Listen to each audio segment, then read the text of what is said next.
안녕하세요. 흰수염군의 스포츠입니다. 2024-2025 유로파리그가 시작되었습니다.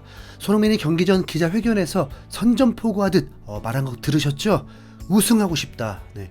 그 우승 가능성을 분명 가지고 있는 토트넘의 유로파리그 1라운드가 열리게 되었습니다. 전날 맨유는 홈에서 비기고 포르투는 원정에서 패배를 하고 레알 소시에다드는 비기고 라치오와 갈라타사라이는 승리를 했는데 이제 1라운드 나머지 9경기가 열리게 되었습니다. 그래도 다른 경기도 관심을 가져본다면 무리뉴 감독이 이끄는 페네르바체 정도는 곁눈질로 슬쩍 볼만하죠. 페네르바체는 토트넘 경기 전에 먼저 경기를 치렀는데 2대1로 승리를 거뒀습니다. 축하! 그리고 이제 토트넘도 승리를 해야 할 텐데 이틀만 쉬고 바로 주말 리그 맨유와의 빅매치도 있다 보니까 이 유로파리그의 선수 선발을 어떻게 할지가 정말 궁금할 수밖에 없죠. 경기 전 인터뷰에서 손흥민이 출연을 했다 보니까 설마 선발 출전하나 싶었는데 실제 라인업이 공개되고 나니까 손흥민이 정말 선발 출전했습니다. 아하, 그만큼 엔지 감독은 이 경기를 정말 중요한 경기로 보는 거죠. 토트넘은 카라바오와 한번 경기를 해봤습니다. 9년 전인데 손흥민이 토트넘 데뷔를 한 시즌에 2골을 넣으면서 기분 좋은 기억이 있습니다. 카라바오는 토트넘 뿐만 아니라 잉글랜드 팀을 상대로 단 한 번도 이겨본 적이 없기 때문에 분명 그만큼 레벨 차이가 있는 팀일 것입니다.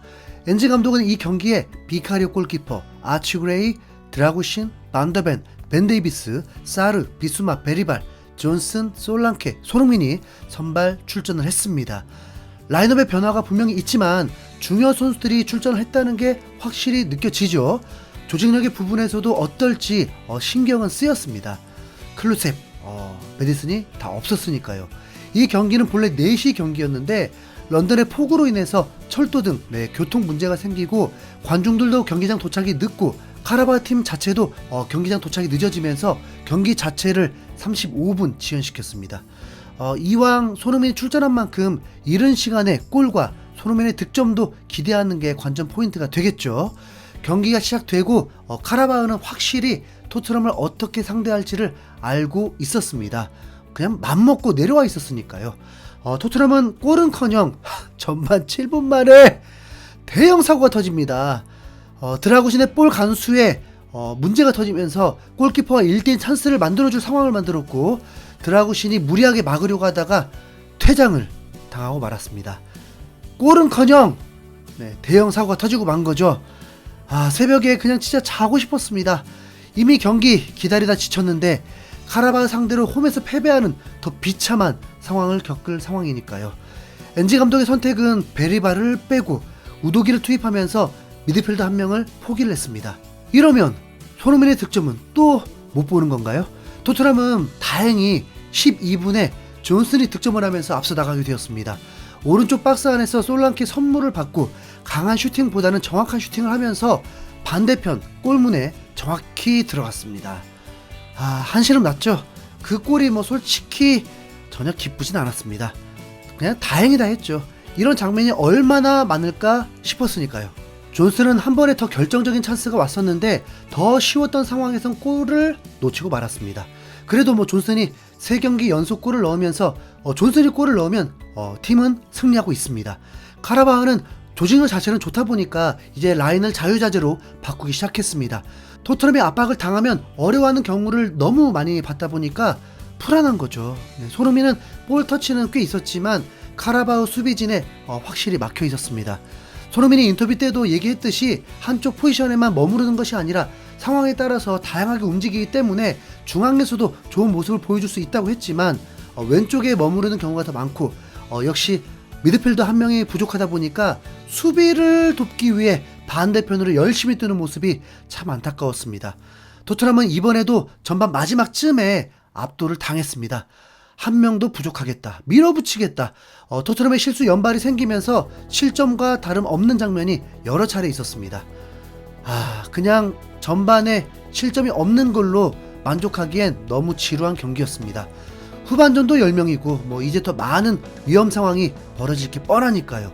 엔지 감독이 이럴 때는 아르테타처럼 그냥 내려앉아버리고 역습 한 방 노리는 그런 경기를 한다면 아마 BBC마저도 놀라고 극찬하겠지만 그럴 리가 없잖아요. 전반전은 토트넘이 한 명 부족했는데도 64%의 점유율이었습니다. 그리고 기대 득점값이 0.1이었습니다. 골이 있는 게 신기한 거죠. 오히려 카라바흐는 1에 가까운 기대 득점이었습니다. 후반전에 어떤 변화를 줄까, 손흥민을 쉬게 할까 관전 포인트가 됐지만 우리 손흥민 골을 위함인지 그대로 투입되었고, 존슨 대신 활동 범위가 더 넓은 쿠루셉스키를 투입을 시켰습니다. 아이고, 네, 정말 성공을 합니다. 후반 7분에 코너킥을 통해서 세컨볼이 흘러갔고, 사르에게 기회가 오면서 침착하게 다이렉트 슈팅을 하면서 두 번째 골을 만들었습니다. 이 정도면 토트넘이 이 경기는 가져가라고 하는 거죠. 뭔가 좀 다르게 느껴진 게 있었습니다. 선수들도 손흥민의 인터뷰를 잘 보는지 모르겠습니다. 손흥민이 인터뷰에서 팀이 골을 넣기 위해서는 우리는 반복적인 훈련을 지루해 하는 게 아니라 훈련 때 득점하는 경우를 습관으로 만들어야만 한다고 했는데, 이번 두 골 모두 선수들이 강한 슈팅보다 정확한 슈팅을 하려고 하면서 원샷 원킬을 만들고 있었습니다. 한 명 퇴장 당한 상황에서 베리발이 완전 열받아서 벤치에 있는 상황에서 그래도 2대 0으로 앞서 나간 건 고무적이죠.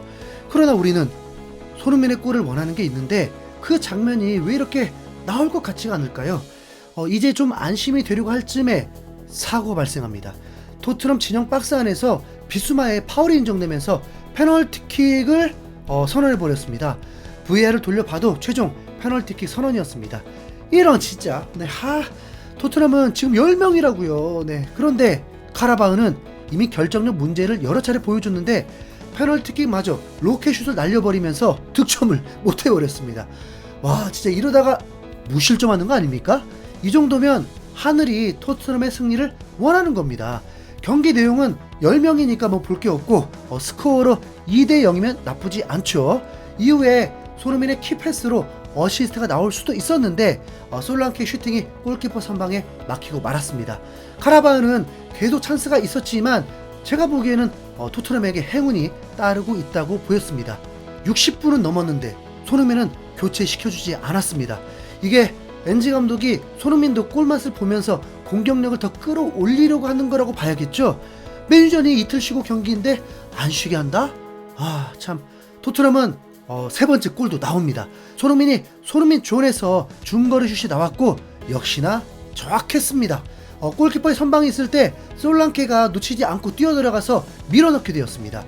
손흥민의 어시로 기록은 안 되지만 누가 봐도 손흥민이 만들어낸 골이라고 볼 수 있겠죠. 3대 0, 10명으로 만들어낸 만큼 만족할 수 있었는데 갑자기 심장 철렁한 상황이 왔습니다. 손흥민이 주저앉아 있었고 선수들이 둘러 있었습니다. 누가 봐도 부상이 있다는 신호였죠.